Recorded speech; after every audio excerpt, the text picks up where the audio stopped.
Hi mga Lods! Samahan niyo ako sa pagbalat ng kabugaw. Sa Elongga, kabugaw po yan yung tawag o kaya sa Elonggo. Kabugaw po yung tawag dyan. So balatan natin ng maayos na hindi po siya masusugatan. Para mas masarap pag walang sugat yung suha. Suha din yan sa sa Tagalog. Tama ba? Comment below pag suha yan sa Tagalog. Kasi hindi ako sure kung suha talaga yan sa Tagalog. Basta sa amin, kabugaw po yan. Masarap po yan. Maraming benepisyo sa ating katawan. Healthy na prutas mga lodi. Masarap po yan.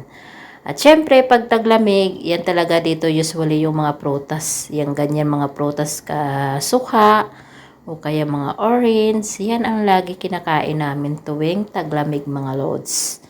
O diba? Ang bilis lang. Thank you for watching. Follow pa more para update kayo sa mga video ko mga lods.